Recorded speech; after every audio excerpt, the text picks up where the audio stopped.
Hey everybody, welcome to LED Live. Have you ever seen a tragedy turn into an absolute triumph? Find out on this episode of LED Live.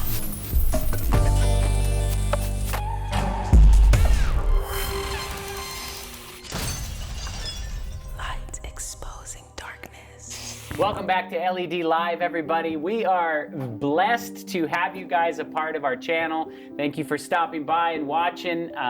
You guys are gonna like today's show. I'm very excited to hear. I always love testimonies, and so we have a couple new guests on today, Michael and Drake. Michael's been on our show a while back, and so you'll see him again, but we're very excited to hear about your personal testimony. But before we get into that, we have a few things that we would love to share with you guys. Keith's gonna talk about some of the things that our ministry also is involved in. So one of the things that we like is t-shirts. We like to design them, we like to wear them. We're fortunate we can come to a job where we can wear t-shirt and jeans. Right now it's a little cold. I wish I had a hoodie, but you can check out, this is one of our t-shirt designs. It's a play on Stranger Things, and it says Saving Grace. And we have many more, so check us out on Teespring. And soon, on our very own website, you'll be able to get them direct from us. Yeah, we do have things that are available and not just t-shirts, right? We do, we have all kinds of stuff on Teespring. So as the weather is getting colder, we have long sleeve shirts, kind of like the one that I'm wearing, and fanny packs. Yeah, you can get any one of our designs. That's right. If you want it on a water bottle, that can be printed. What else do we have, Kendi? Yeah, so I was in a thrift shop the other day, and you know what I saw? A bunch of DVD players for like less than $10. So those things are clearly a thing of the past. We actually buy them for our TVs that are over here on the side here. So if you've got a broken one, you want to send it to us, we'll give you our address. So for those who still use DVD players, Little Light Studios does have all of our documentaries on DVD, but for those who don't, we also stream on Vimeo. Those links will be in the description below. Awesome. And maybe you guys have seen the stickers on our water bottles. We have awesome stickers that, can just promote your Christianity, wearing your witness on a variety of various things. So some of these stickers are really kind of fun and cool. As you can see, I've put quite a few of them on my water bottle. And it gives you an opportunity to talk about your favorite ministry. That's right, that's right. Keep Little Light in front of you. And we also have another venture that we'd like to highlight, Video Mission. It creates Christian stock media. So, if you're YouTubers like us, or you are creating things for your church and you need some Jesus pictures, or you need some biblical illustrations, check out videomission.com. They have some awesome resources for you to use, and very cost effective as well. So if you're putting together a production and you don't have a huge budget, check these guys out, videomission.com. It's got a lot of cool resources. So Patreon keeps these lights on and keep us warm here, and also help us to keep putting free videos on YouTube. So thank you so much, Patreon. And if you are not yet our Patreon family, you can check out the links in the description below, and you will get an exclusive behind the scene that we don't put on YouTube. So if you want to see us actually in action, creating the content that we do, because we not only have this YouTube show, we actually create documentaries. We do a lot of various different things, and so people are always curious about what we do behind the scenes. And for those Patreon families, we get a chance to show you guys a little bit about how this whole operation happens. All right, well, without further ado, I'd like to reintroduce Michael Bonanno. He's been on our show before. And Drake, what's your last name? Davidson. Davidson, okay, Drake Davidson's coming on the show. These two have a really neat testimony to share with us today. Just an awesome story of how God can take something tragic and actually transform it and flip it around. And now you guys are actively involved in using your talents for God. So I'm really excited to hear about this, and I'll turn it over to you. Thank you. So I was born in April 12th of 96, and 2 months later, it was my father's first Father's Day. I had a stroke, so that wasn't necessarily the best Father's Day present a son could give, but it did come with a lot. I lost all feeling on the right side of my body, with the exception of some pressure being able to be felt when I moved my index or fingers individually with the help of my left hand. But other than that, no feeling and very little motor skill whatsoever. Nobody really liked that kid. He was a weirdo and It's bullied sad. a lot. It's sad when kids can kind of be so mean, and you see and hear about these stories, and you don't realize like how much damage that actually does to a small person who is growing up. They didn't choose this lifestyle. This was, given to you as a faulty propensity of life. You know what I mean? Mm-hmm. And here you have to deal with that, and it's sad that other kids don't. I feel like it's the parents' job to teach your kids how to be kind and loving and respectful to other people that have problems like that. Yeah, well, the stroke obviously did a lot more than just being bullied. There was a lot of medical stuff that had to go into, like, I had to get a blood transfusion, and it just, I'm serious. Up until last year, I thought I could never give blood, but I just recently found out I just had to wait a year. But there was just nonstop blood transfusions. Like, you see this little kid in the bed, and you're like, oh, he's fine. But the way my dad tells me is like he was crying as he had to hold me down for them to put all this stuff in me. They were trying to give me blood because I had lost a lot of blood. It affected the entire left side of my brain. I mean, Drake knows how difficult doing math in school was for me. Yes. It was just... It was tough. I failed 3 times. Yes. Just because having that problem in the brain on the left side where all the logic and mathematics is, I would black out if I had to push as hard as the rest of the people. The only reason I passed through high school is because I had a scribe, somebody to tell me in the order of PEMDAS what I'm supposed to do so that I can give them the answer. So the school wasn't really equipped to help? No school really was equipped. The high school was a lot more equipped than where we went to school together, but nobody was fully prepared to deal with this type of thing, because who hears of a stroke at the age of 2 months old? Maybe later in life, 50s, 60s, but not 2 months old. Do they know what some of the reasons why? I mean, were they able to kind of give a reason that maybe potentially happened to you? No, the doctors have no clue. I mean, if we wanted to spend a small fortune, we could probably figure it out. Sure, but it was so long ago. I'm 2 months old. I'm 24. There's like no point in what happened then. As long as I eat healthy and try to do my best to stay away from any stroke-causing things, I should not have another stroke, right? Mm-hmm. Praise the Lord. Nothing else bad has occurred that has hindered me in such a manner as that one has. But I had to go through PT because of it. There's I'm pretty sure that's an MRI. I'm not even sure what that is. Yeah. But they had to put me through it. Very expensive medical equipment. Something extremely expensive. But I had to go through PT. That's one of my PTs. These are all of my PTs. Except for the man.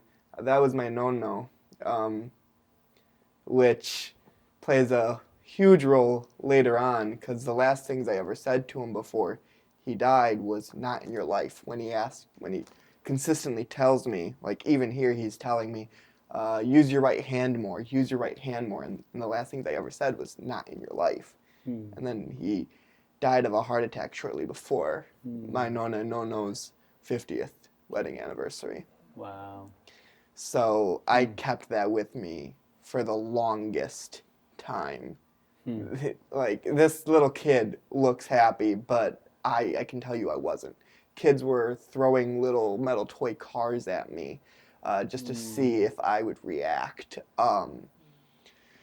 They called me a robot because what kid knows the difference between a cyborg and a robot? They thought that the brace on my right leg was a robotic leg. And while I think about how funny that is, it was not funny for The person experiencing it. Yeah. Right. yeah, it just wasn't funny. It wasn't kind. And I went through all of school like that. I was beaten, like everything that you can imagine from a 90s sitcom. Think of everything that you learned from how bullies react and act towards the nerd.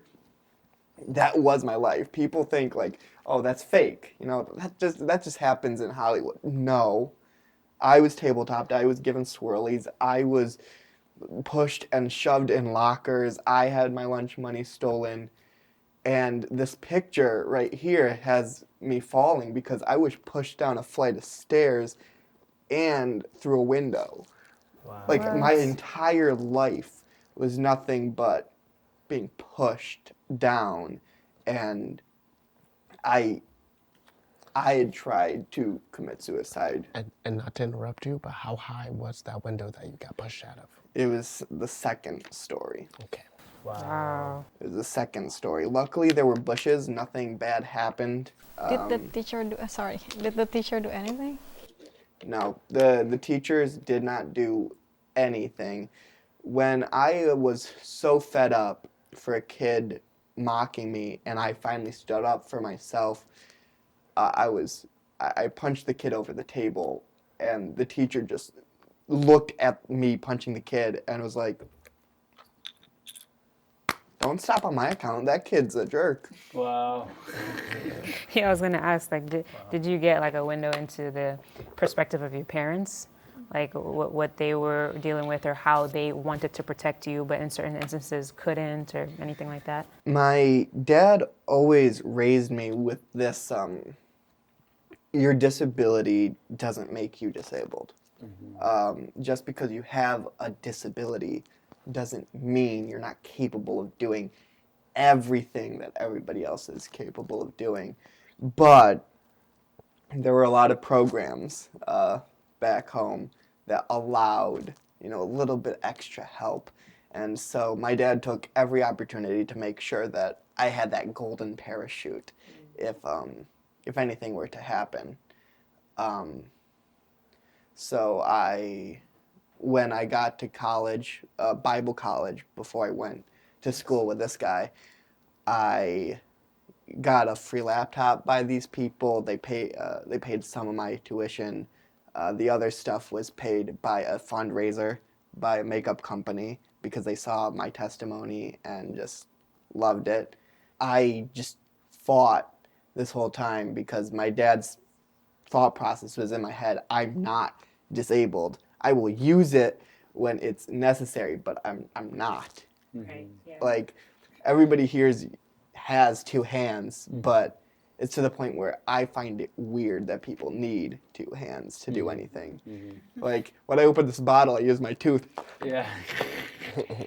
It's amazing that God has designed the human body to, if you have a deficiency in one area, how it overcompensates in another area. Like, I just love it that some of the most talented people are like either deaf or blind or, and they're just doing extraordinary things where it's like, we complain that we can't get anything done, and, we do have that, the easier time, so to say.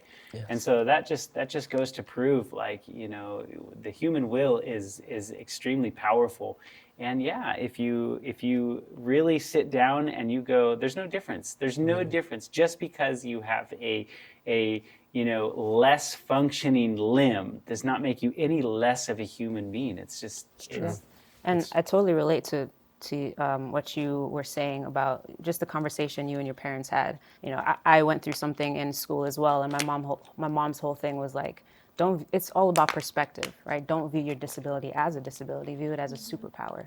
Why? Because just you having to interact with the world differently pushes your creativity. It's like it opens a worldview that literally no one else can do that because they don't have that experience, or they don't have to do that. So just walking through life kind of gives you an upper hand in that sense, and just pushes you to be more of an outside of the box thinker.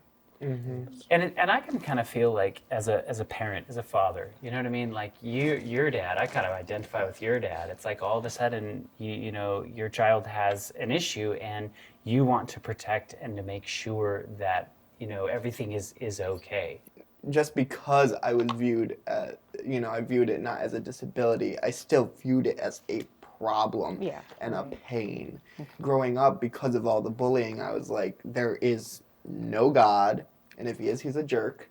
Like, what kind of loving father would give his beloved children this to deal with?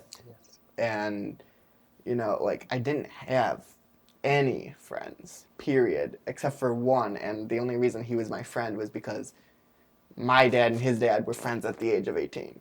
So, like, here we are, we're kind of forced to be.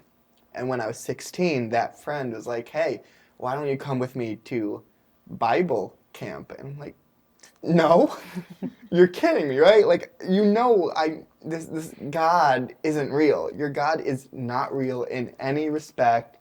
Maybe it makes you happy, but he doesn't do anything for me. If he's real, he did this to me. And he's like, come on.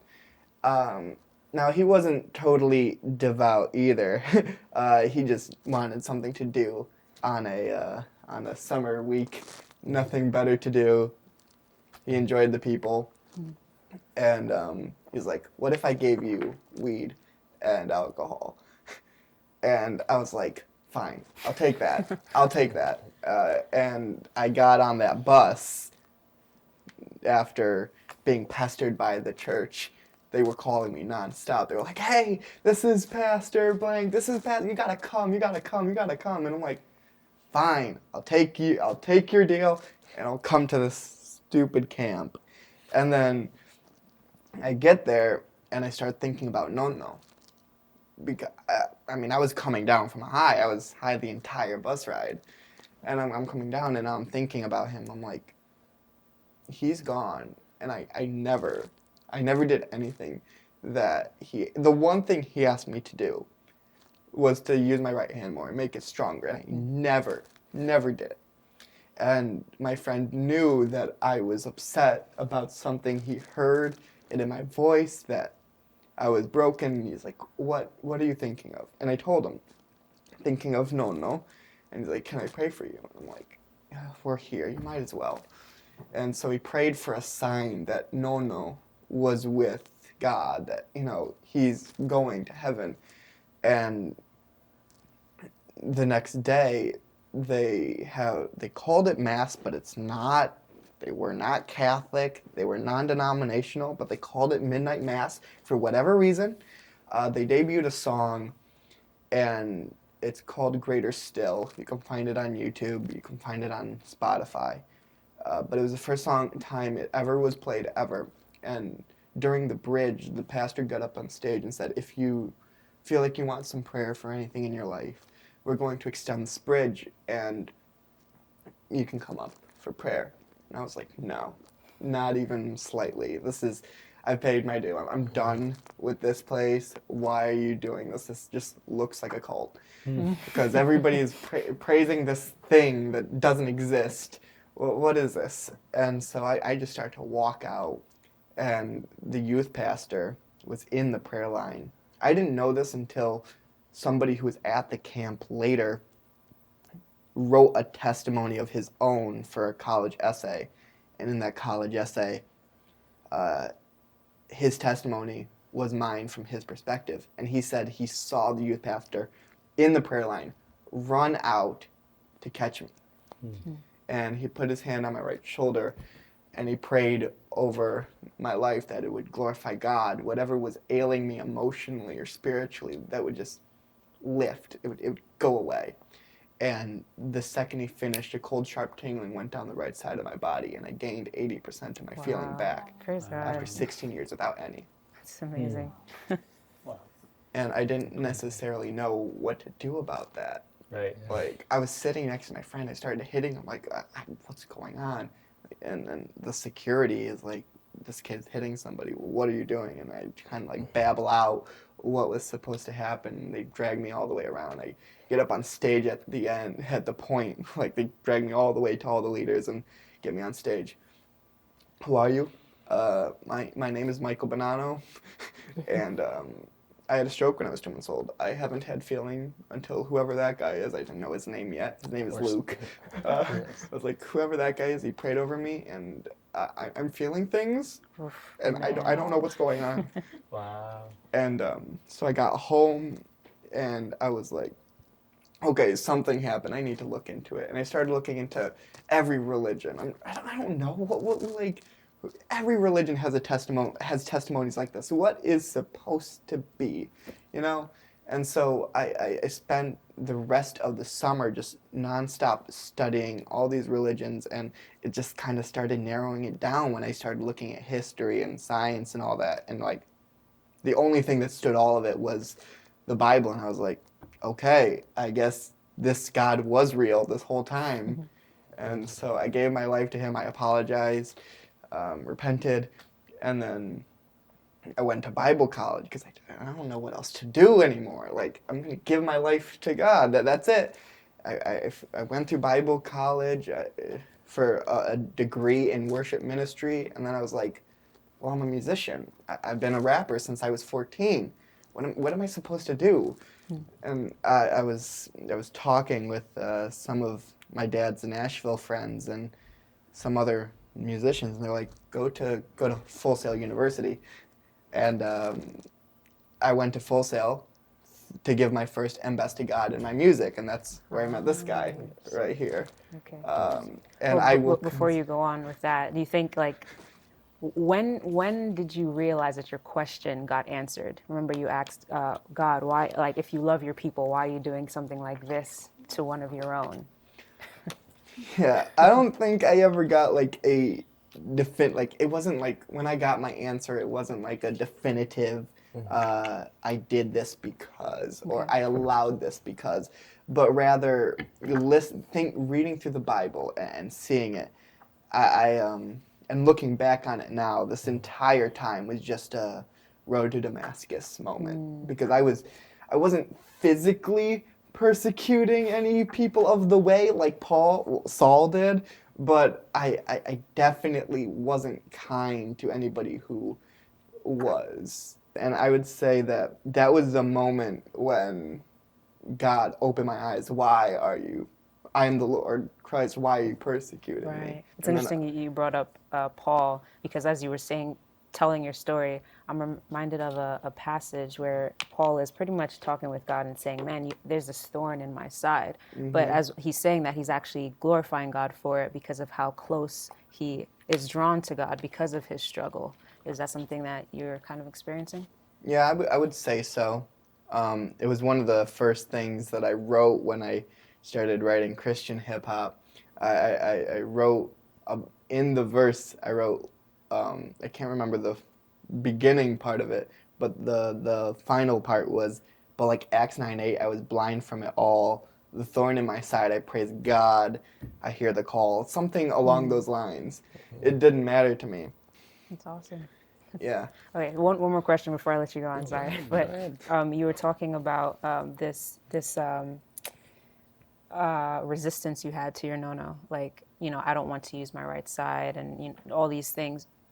Are you able to identify where that block came from, or why you didn't want to do all you could to kind of get that mobility back? I think it was because having this problem in my head, I didn't want any more disappointment. Like, I'm going to work hard at this and I'm not going to get it. Yeah. Like, I'll work hard at things I actually care about. Like, I've had this as far as I can remember. I may be 7 when I'm saying, no for the first time. He died while I was in middle school, so it lasted a long time. Because I'm saying use your right hand more. But like, I was like, I'm not going to work at something that probably won't happen, that doesn't matter to me if it does or not.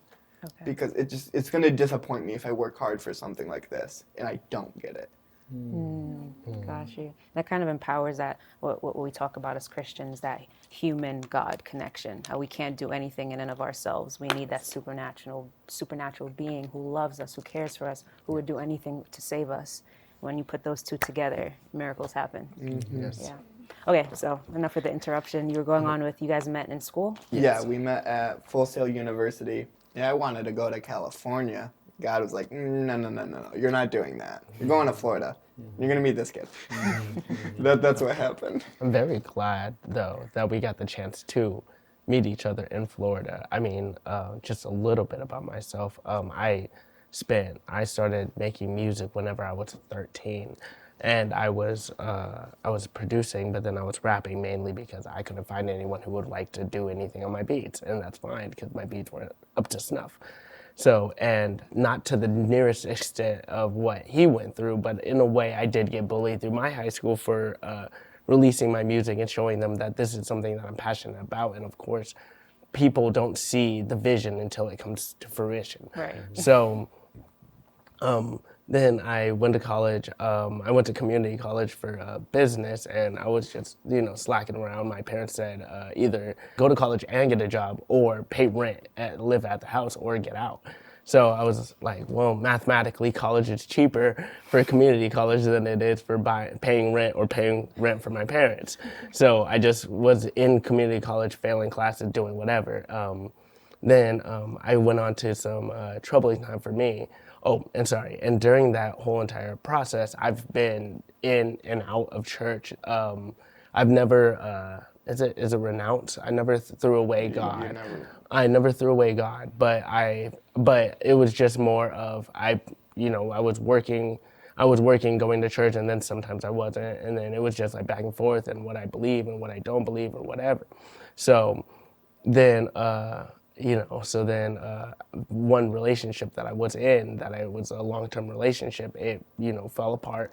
And I didn't drink or do drugs. I didn't drink until I was 21. And it wasn't because I was like, oh no, it's bad, it just wasn't for me. And then when I was 22 and this relationship ended, I started doing a lot of drugs. And once I kept doing drugs, though, I realized that nothing that this has can help me move forward. And I just continue to pray and I just continue to work at it. And I don't think that my situation is any less of a miracle from God than anyone else's situation. But I know, since you mentioned doors, I know that God will open the door for me. But I gotta walk to it. And that means I gotta walk on hot coal, I gotta walk on thumbtacks, I gotta walk on Legos. Just to get in there barefoot, just to get through that door. But I'm willing to do it. Once you show me that this door is open, I'm willing to go and do the work for it. So I applied for Full Sail, saved up all my money, I moved, and then I was lucky enough to meet someone like this. The reason why we actually started working a lot closer is because one day I was talking to one of my friends. His name is Kong, and we had a little disagreement because I was showing him a little bit of music, and he was trying his best not to tell me anything negative, and I really just wish he would have told me the honesty so that way I could get better. And it wasn't even a disagreement with Kong, it was a disagreement with a woman, and she thought that I was being really mean toward Kong, and I understand that sometimes I can be a little harsh. He was simply asking if, to tell him the truth, like, be honest. Yes. What do you think about it? And what can though. fix? And then he just wasn't giving me that pushback that I really wanted. So then after we went into that whole entire altercation, I came outside. Tarzan was listening to, what were you listening to? It was a country song, and I can't remember, it was either the name of the song or the name of the album, called Side A. Yeah. Pretty sure it was the album. Yeah, so I came out and I asked him, I was like, hey Tarzan, am I mean? I was like, am I a mean person? And I explained the situation the same way. And he was like, I don't know if you're mean. I think you just wanted an answer and you didn't get that answer. And that's whenever you started pushing back. So then we ended up talking about, he ended up talking about a project, an idea he had. And this is 2 years ago, because it would be September. September 2018. So when we started that. Yeah, so he mentioned how he wanted to work on this project. And for me personally, I love to work on full projects with just doing all my production and all the work for it, because I think that's really intimate with the artist or the vocalist. It's this is what I'm giving you, and you're giving me something back on it. And then we're the only two people working on it. I understand that a lot of people working on it could be a great thing, of course, but I think it's just something so much more personal whenever you do it. So we spoke about it. We spoke about what we were going to do for the project, and I'm not going to spoil anything, of course, but we spoke about what we were going to do for the project, and then as time went on, because Full Sail was a beast of a school, we didn't have the time that we were allowed it to work on the project as much as we wanted to. But now, since we graduated, we want to get back. We've been getting back to that project, and throughout school, though, we were working on other audio projects for true. school, and just by using the other stuff we were doing as credit for the school, even Yes. though it's part of the ministry. Yes, Nice. exactly. So, but as far as what we wanted to do specifically, we didn't have the room to be able to produce and make what we really wanted to make.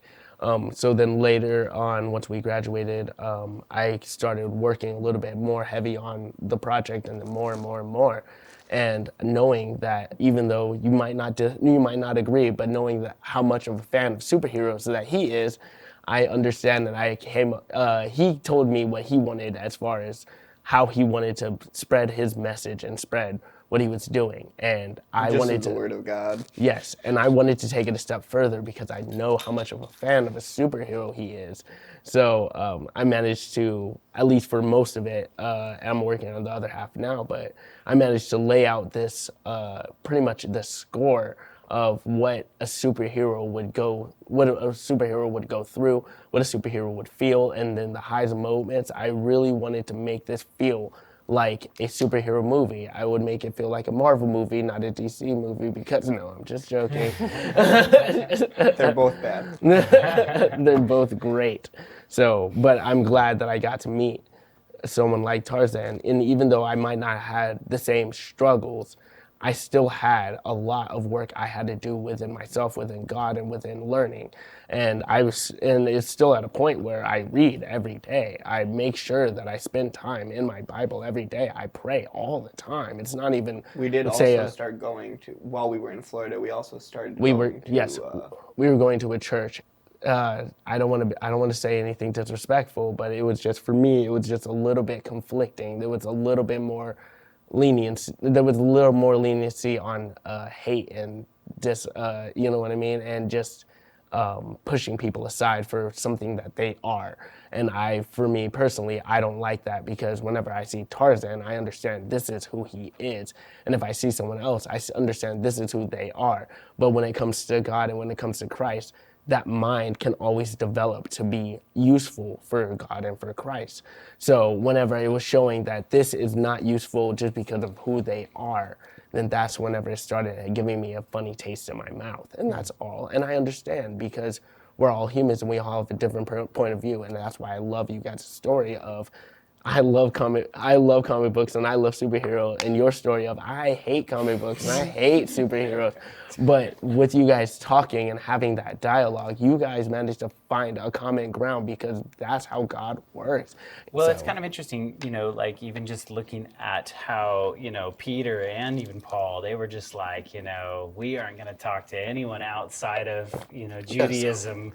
And they just had a particular view of that, and God was like, no, there's You gotta go to the Gentiles. Yeah, there's other people out here that are my followers, and I'm working with them as well. Yes. And I see that's kind of like this situation. Sometimes we have to be very careful with going out and saying, you're not doing what God wants you to do. Yes. I mean, this is between you and God, that you guys really, have to at the end of the day feel like, hey, look, we labored this before God. We asked him. He's directing our paths. He's working through us. And, I want to be cautious of that. At the same time, I still want to hold up, you've got to like have that foundation. Everything should be filtered through that word of God. And I want to encourage you guys, keep out there witnessing. I believe that time is running out. I believe that we are ending very quickly here, and the world is just day by day changing, getting crazier and crazier. And I think that there will be a moment that it is very difficult for us to work and labor in the fields. Yes. In fact, that's what the Bible tells us. So, we need to do our due diligence now and win as many souls as we can, because time, people are needing to make those choices for in eternity, and they do not realize that eternity is literally at the edge. It's at the door right now. And the great thing about the work that you guys are doing as well in the studio is that you guys understand that certain things could be negative, but then you can also use them as tools as well.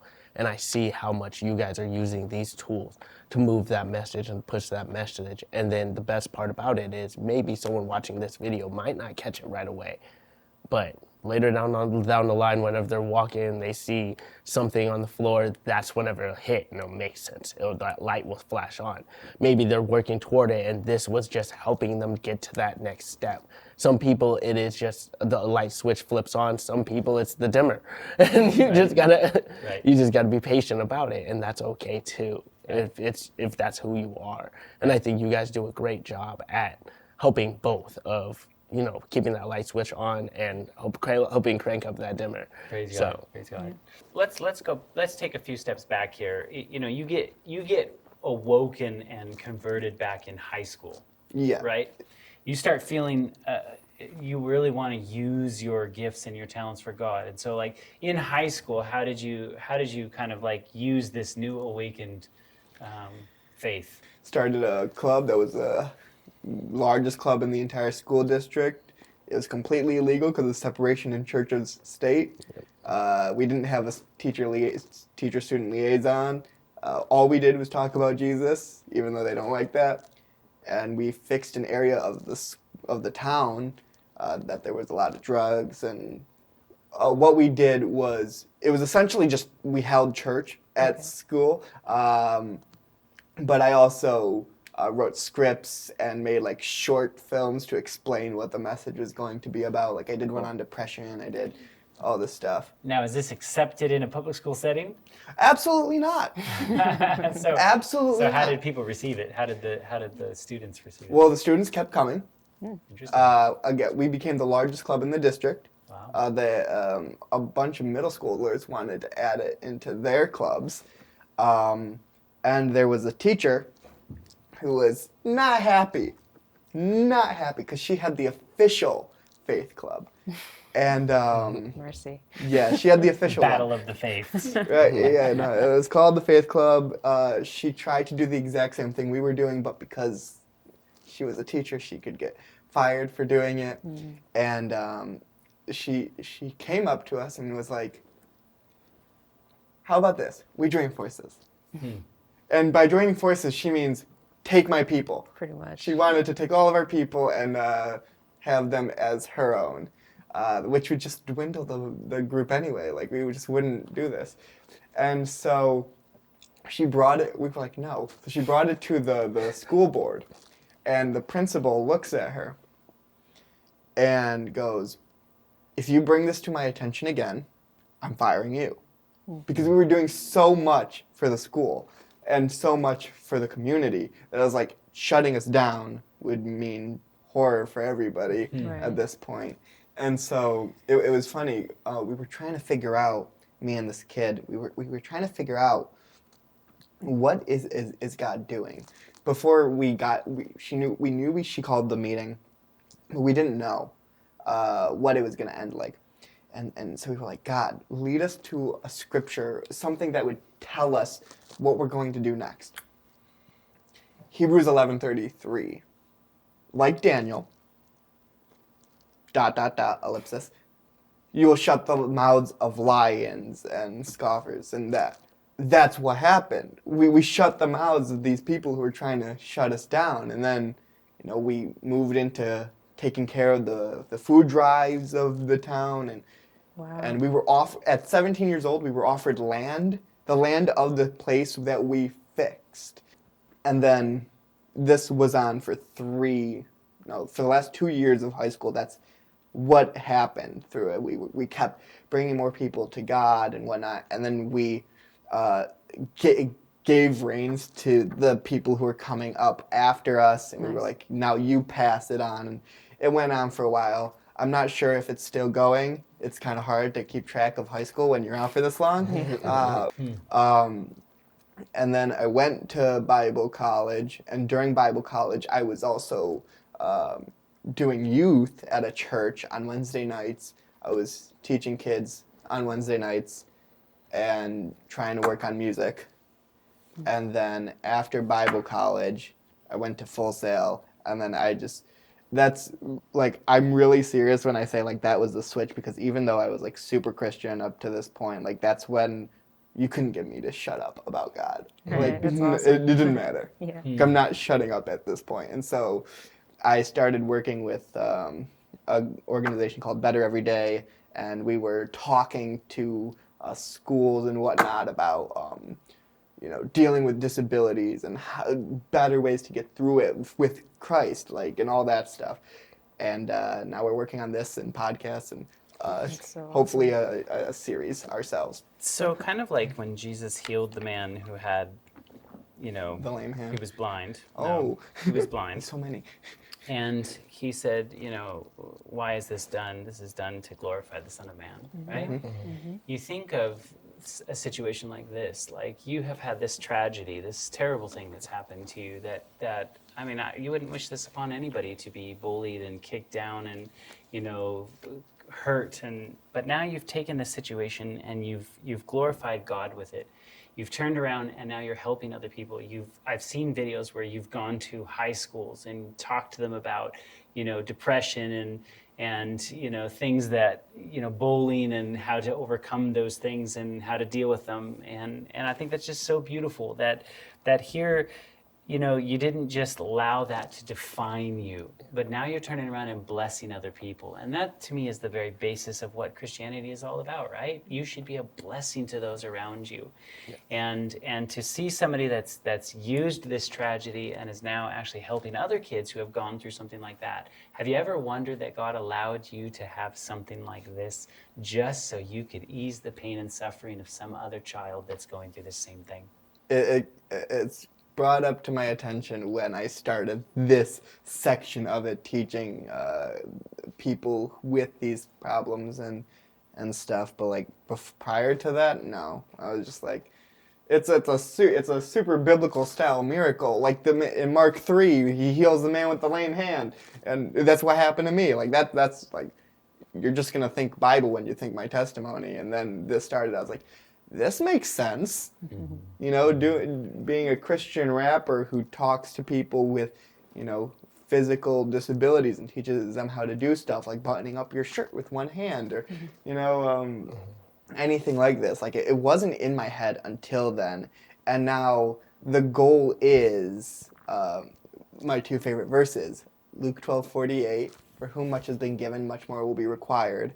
And 1 Peter 3:15, in your hearts, honor God, and always be ready and willing to give a defense to anyone who asks for the reason for the hope that is in you, and do so with loving kindness and gentleness, with respect. So if a 13 or 14, between 13, 14, and 17, 18, high school age person were to come up to you, or even someone in college, on fire for the Lord, wanting to start something in their school, a secular school, let's put it at that, what advice would you give them? Trust in the Lord first. Pray to know which way you're supposed to go. We didn't know what we were going to do. We didn't know anything. We straight up opened the Bible and we're like, what are you going to tell us? And we saw Jeremiah 1:7, right? It's for do not say I am too young. You'll go where I send you and do what I tell you. Trust in the Lord. Pray about which area you're going to focus on, and don't fear the people that can harm your ministry or harm you, but instead fear the one who, even after all that's done, can still sense his judgment. Because that's really all it is. If you have skill and talent, use it.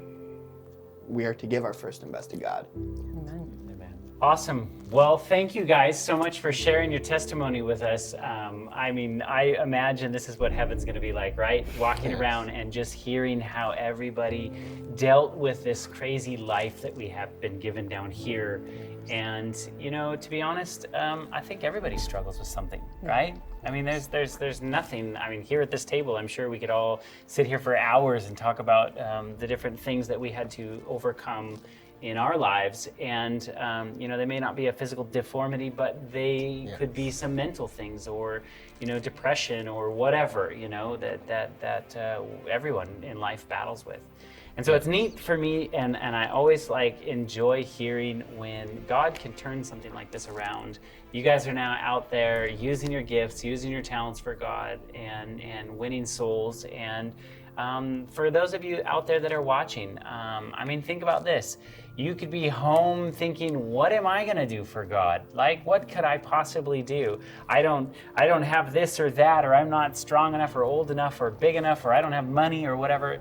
Don't worry about any of that kind of stuff. God can take you from where you are and flip you into the most amazing soul winner there is out there. I mean, you know, that's my experience. I wanted to make movies for a living. I went to film school. That was my direct direction, that I was like, I don't want to do anything else. I didn't even have a plan B, because I knew that this was the only thing that I wanted to do. And here God has taken that gift and that talent that I wanted to do, and now all of a sudden used it for him.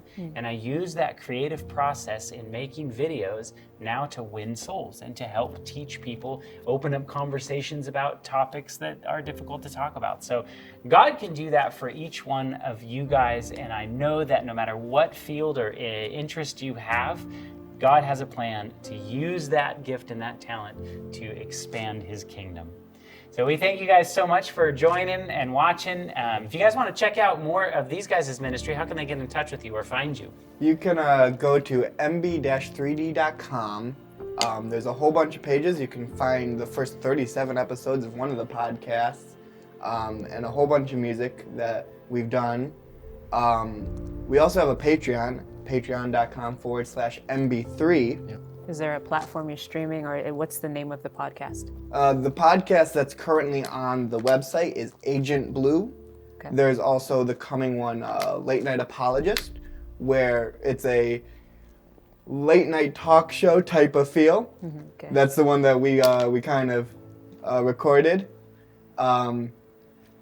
Future episodes will have like segments where we'll take different things from different places. Like if we wanted to talk about music, talk about biblical style music like hymns, or the what's it called, chiastic structure, as opposed to how we make music today. Maybe make some music like that. That's what you'll find on the website. Okay. Cool. So check these guys out, and please keep them in your prayers. And you know, thank you so much for watching our videos. Thank you for keeping our ministry in your prayers and for your constant support. Thank you guys for tuning in. We'll see you next Friday.